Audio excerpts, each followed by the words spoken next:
Tape 3W suivi d'école au Sénégal. D'accord.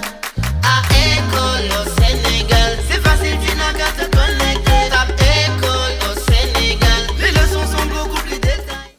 Voilà, chers élèves, en orthographe aujourd'hui, nous allons voir cette bête noire pour les élèves, l'épreuve de la dictée. Dans beaucoup de concours d'entrée dans les écoles de formation, il y a des notes éliminatoires.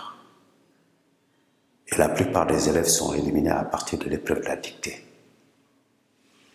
Et pourtant, vous pouvez réussir cette épreuve de la dictée. Une dictée, ce n'est pas un texte qu'on doit apprendre par cœur. C'est l'application des leçons de grammaire, de la conjugaison, d'orthographe, etc. Mais j'ai constaté que ce qui pose le plus souvent problème à nos chers élèves, c'est accord, sujet, verbe, accord des participes passés. Je suis persuadé que dans une dictée, l'élève qui réussit à accorder tous les verbes, qui réussit à accorder les participes passés, il peut ne pas avoir un zéro en dictée. Pourquoi ça pose problème?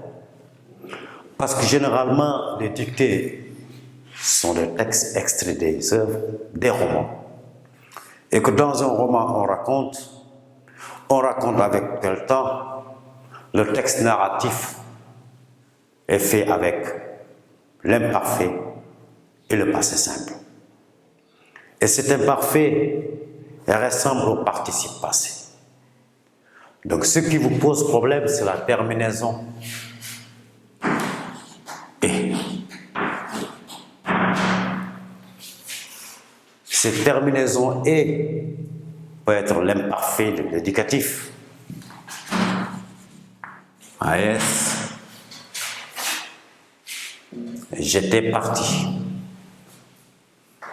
Ça peut être AIT, ça peut être AIT. Et tout ça se prononce et. Ce phonème et, on peut également le retrouver dans le participe passé. Le participe passé a 5 terminaisons. Et pour les verbes du premier groupe, I pour les verbes du deuxième et certains du troisième groupe, U, S et T pour les verbes du troisième groupe. Donc pour les verbes du premier groupe, vous avez également et. Il peut s'écrire comme ça. Il peut s'écrire comme ça. Qui peut s'écrire comme ça.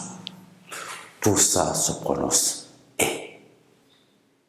Une autre difficulté par rapport à ce phonème et, c'est que le verbe à l'infinitif, il se prononce et. Une autre difficulté, c'est que le passé simple des verbes du premier groupe se prononce et. Maintenant, le choix se trouve là. Quand est-ce que je dois mettre l'imparfait? Quand est-ce que je dois accorder un participe passé? Quand est-ce que je dois mettre ER, l'infinitif du verbe?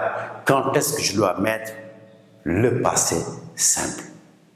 Ensemble, nous allons voir quand est-ce qu'il y a lieu de mettre l'imparfait et quand est-ce qu'il faut mettre le participe passé. Déjà, pour le participe passé, ça peut nous édifier à mettre l'imparfait ou le participe passé. Parce qu'on vient de voir, en analyse logique, que la subordonnée relative, n'est-ce pas, a la distribution d'un adjectif qualificatif épithète. Donc, on va essayer de retrouver cela, le participe passé, pour faire la différence entre participe passé et imparfait. Parce que là où vous avez des problèmes, c'est entre participe passé et imparfait. La terminaison OR, on verra quand est-ce que le verbe doit être OR. La terminaison AI, et c'est le plus difficile, quand est-ce que je dois mettre le verbe, n'est-ce pas, au passé simple. Ça, c'est la première difficulté en dictée. La deuxième difficulté en dictée, c'est les consonnes finales muettes.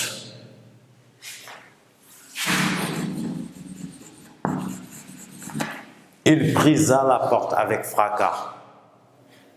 Le S ne se prononce pas. Pourquoi je dois mettre S? On va essayer de voir la méthodologie qui va nous aider à retrouver la consonne finale qui ne se prononce pas, c'est-à-dire qui est muette. Troisième difficulté, c'est ce qu'on appelle le pluriel implicite.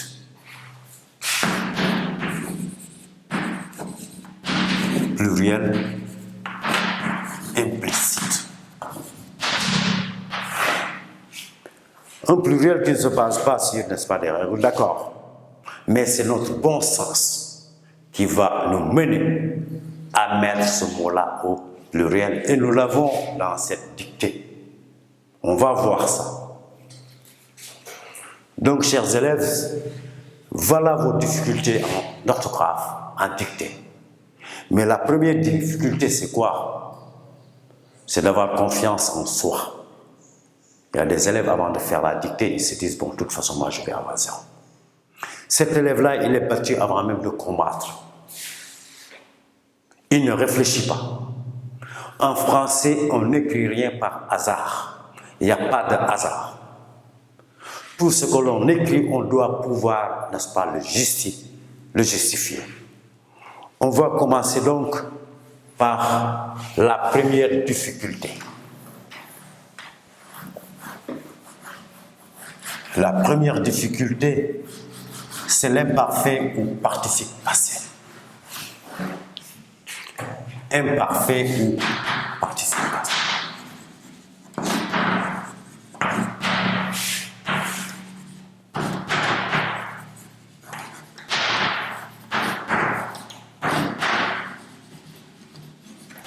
Imparfait ou participe passé, n'est-ce pas, d'un verbe du premier groupe. C'est toujours donc le phonème est. Comment reconnaître l'imparfait et comment reconnaître le participe passé? Les enfants jouaient.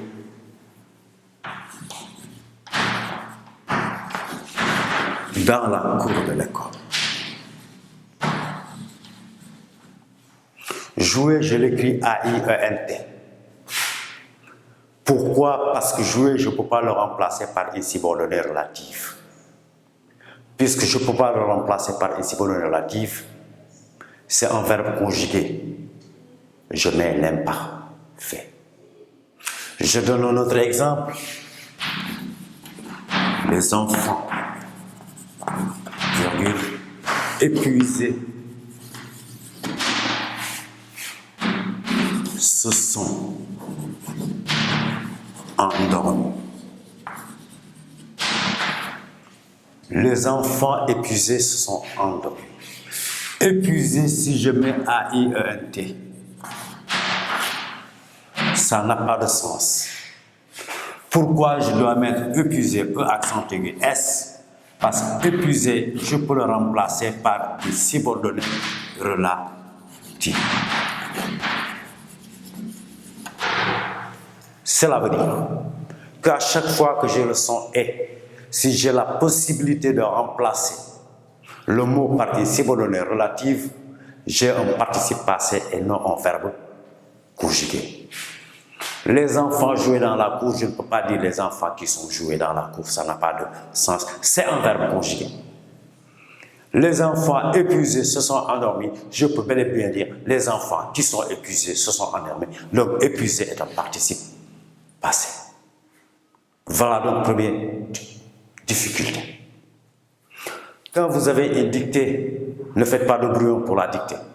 Si vous avez mal entendu sauter un passage, parce qu'après la lecture de la dictée, le professeur va relire.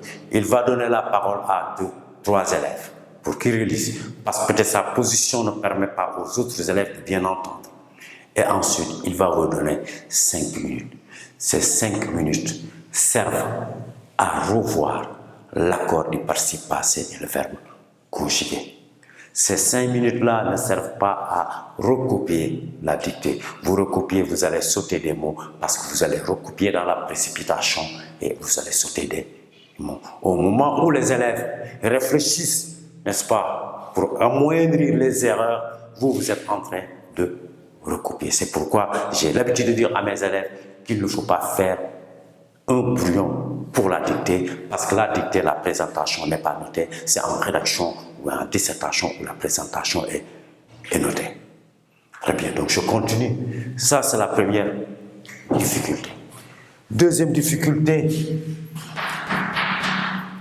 je vais infinitif. Il s'agit de ER. Quand est-ce que je peux avoir ER?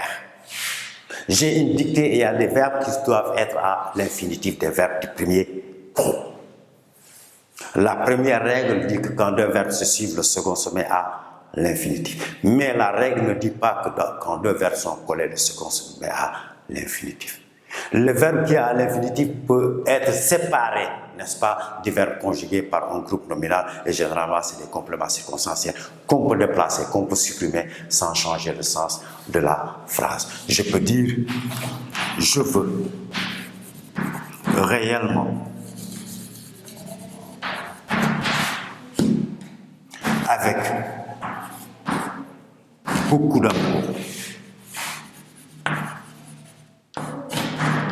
chanter avec toi. Chanter, verbe à l'infinitif. C'est quand deux verbes se suivent, le second se met à l'infinitif. Je peux enlever réellement, je peux enlever beaucoup d'amour, parce que c'est des compléments circonstanciels qu'on peut déplacer, qu'on peut supprimer même sans changer le sens de la phrase. La règle n'a pas dit quand deux verbes sont collés, le second se met à l'infinitif. Et même s'ils ne sont pas collés, on peut les coller. Je veux réellement, avec beaucoup d'amour, chanter avec vous. Je veux chanter avec vous. Chanter est à l'infini, à l'infinitif. L'infinitif qui suit un autre verbe. Vous pouvez avoir, quand deux verbes se suivent, le second se met à l'infinitif, avec les verbes, n'est-ce pas, qui sont liés aux organes des sens. Là, vous aurez une subordonnée infinitif. Il s'agit de sentir. Je sens la fumée se dégager. Entendre. J'entends les oiseaux chanter. Entendre, sentir, voir, apercevoir.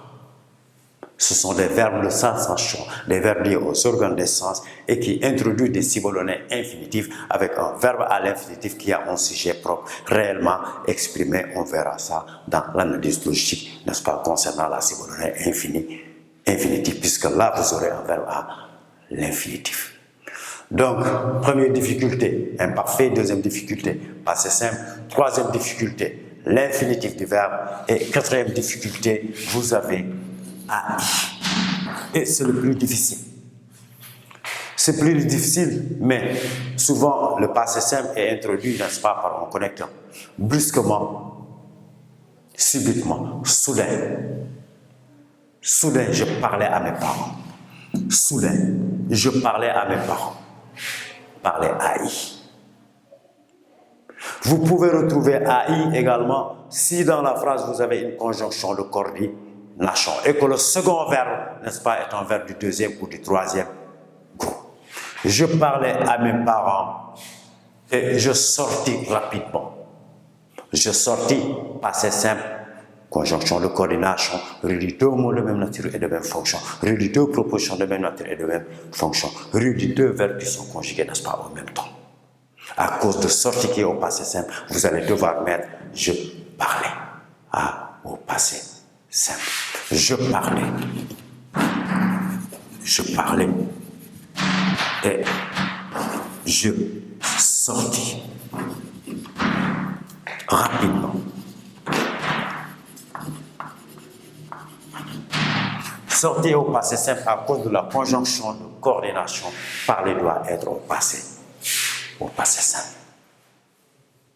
Voilà donc la première difficulté, c'est-à-dire liée au phonème et qui concerne l'imparfait, le participe passé, n'est-ce pas, l'infinitif ER ou bien la terminaison AI, n'est-ce pas, des verbes du premier groupe au passé simple. Ça, c'est la première difficulté. www.suividecolosénégal.com